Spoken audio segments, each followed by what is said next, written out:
नमस्कार, मी Shivani. Pune prime news मध्ये आपलं स्वागत. राष्ट्रवादी काँग्रेस शरदचंद्र पवार पक्षाचे प्रदेशाध्यक्ष जयंत पाटील यांची आज 6 जूनला मुंबईमध्ये पत्रकार परिषद पार पडली.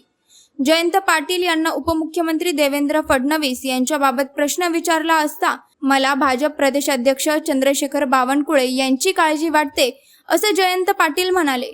या पत्रकार परिषदेला शरद पवार आणि धैर्यशील मोहिते पाटील हे देखील उपस्थित होते.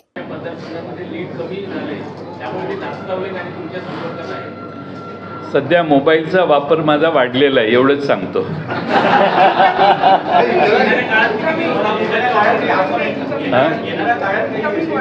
नाही, याबद्दल आम्ही आत्ता काहीच भाष्य करू इच्छित नाही, कारण याच्यात लोकांची मनस्थिती बदललेली आहे. हा माझा काही दिवसातला, गेल्या 2 दिवसातला अनुभव आहे आणि बदललेल्या मनस्थितीचं दिसते आम्हाला, त्यामुळे मी त्याच्यावर आता काही भाष्य करणार नाही.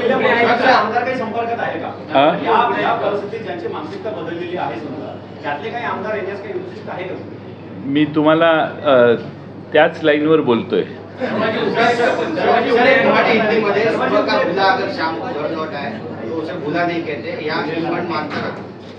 बुला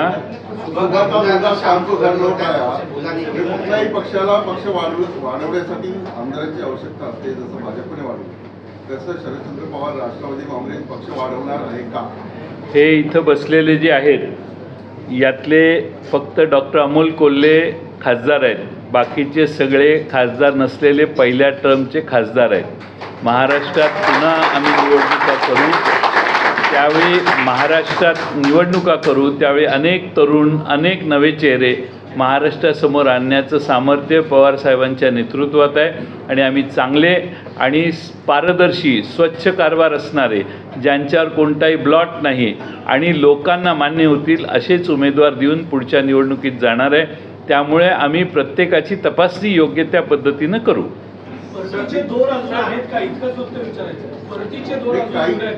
असा आहे की कुछ लोग प्रेशर से गए हैं, ऐसा भी है, तो ये उनको माफी आप दोगे क्या अगर वो सच्चे मन से आएंगे? आता काय आहे की हे फार प्रीमॅच्युअर स्टेटमेंट करणं योग्य नाही असं मला वाटतं. थोडासा वेळ जाऊ दे, हळूहळू आपल्यालाही आम्ही योग्य त्या माहित्या देत जाऊ. तुम्हाला अंधारात ठेवून काहीच करणार नाही आणि महाराष्ट्रातल्या जनतेच्या मताची आम्हाला जास्त कदर आहे. जनतेच्या मतं एवढी प्रभावी आहेत की अनेक आमदार एका बाजूने दुसरीकडे गेले तरी जनतेनं हा कौल दिलेला आहे.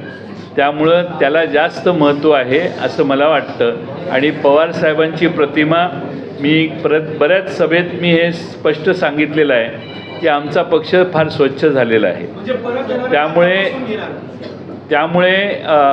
त्यामुळे हळूहळू बोलू त्याच्यावर, एकदम घाई नाही. आणि मी तुम्ही बोललाय ते स्टेटमेंट माझ्या तोंडात घालू नका. योग्य वेळी योग्य ते करू आपण.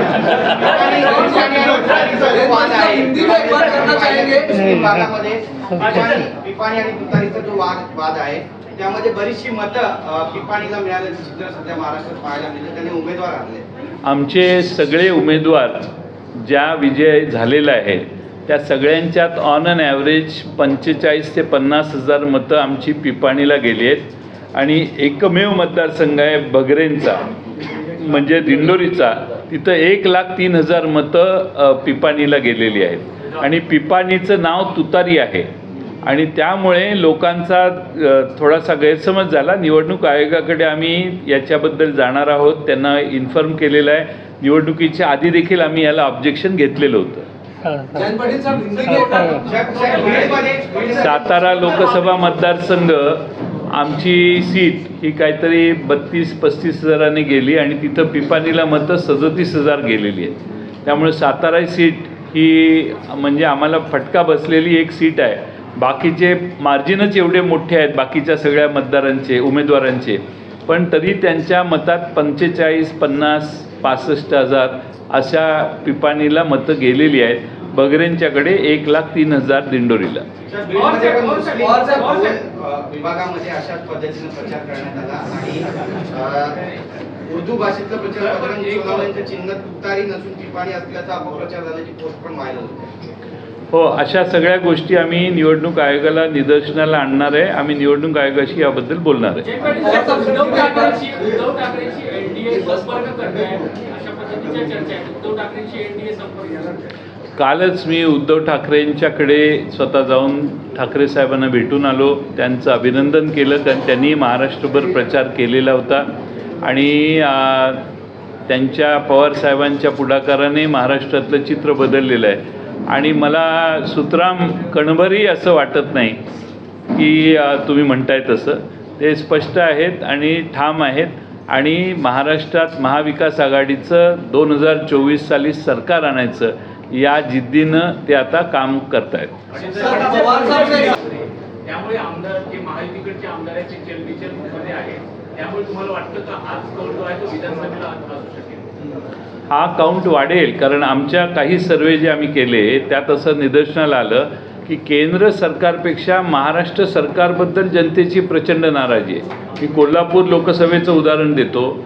कोल्हापूर लोकसभेतल्या 6 असेंब्ली सेगमेंटमध्ये केंद्र सरकारबद्दल बऱ्यापैकी ठीक आहे असं होतं, पण विधानसभेचं नाव काढलं तर जवळपास 67, 62, 68% नाराजी राज्य सरकारबद्दल होती.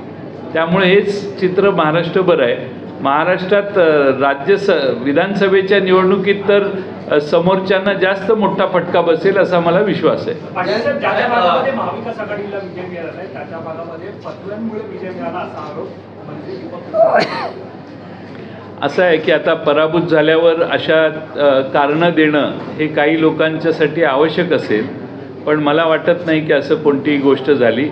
सगळ्या जनतेला महागाई, या देशातली दडपशाही जी चालू होती, ईडी, IT ह्यांचा गैरवापर, हुकुमशाहीकडं आपली पावलं पडत होती, संविधान बदलण्याची स्वप्न काही लोकांनी उघडपणाने, म्हणजे समोरच्या NDAमध्ये 10-11 खासदारांनी, उमेदवार असणाऱ्यांनी ही इच्छा व्यक्त केली की मुझे दिल्ली जाना है क्योंकि संविधान बदलना है. त्यामुळे संविधान बदलायचा घाट आहेच यांच्या डोक्यात, ही खात्री देशातल्या जनतेला झाली. असे अनेक प्रश्न आहेत. GSTचा वापर, 2 चाकी 2 व्हीलर घ्यायला गेलं तर 28% आणि हेलिकॉप्टर घ्यायला गेलं तर 5% GST आहे. अशा बऱ्याच गोष्टी आहेत की ज्याच्यामुळं भारतातली जनता नाराज आहे. अन्नावर देखील GST आहे, चपलेवर देखील GST आहे, कपड्यावर देखील GST आहे. ही परिस्थिती काँग्रेसचं सरकार असताना, आमचे जे UPAचं सरकार होतं त्यावेळी अशी परिस्थिती नव्हती. देवेंद्र फडणवीस त्यांच्या पदावरून मुक्तता हवी. स्वतः मुख्यमंत्रींनी फोन करून सांगितलं की राज्याला त्यांची गरज आहे आणि देवेंद्र फडणवीस सुद्धा दिल्लीला गेले. कसं बघतात आता जे महायुतीमधले जे मित्रपक्ष त्यांच्यामध्ये आता वाद व्हायला सुरू झालाय? मला त्याविषयी काही बोलायचं नाही. आमची खात्री आहे की आम्हाला या सगळ्यांच्या विरोधी लढायचं आहे. त्यामुळे कोण कोणत्या रोलमध्ये आहे याला आमचं महत्त्व नाही. मला फक्त काळजी बावनकुळेंची वाटते.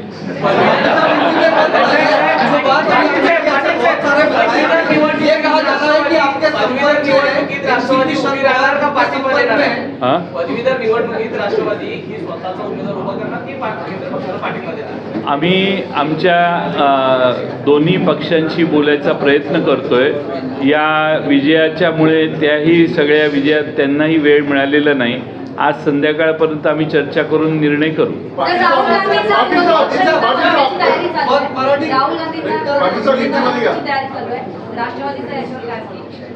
महाराष्ट्राची हद्द सोडून जे काही प्रश्न असतील त्याला मी उत्तर देऊ शकत नाही. आता सगळे तुम्ही साहेबांना विचारू शकता, पण मला माहीत नाही.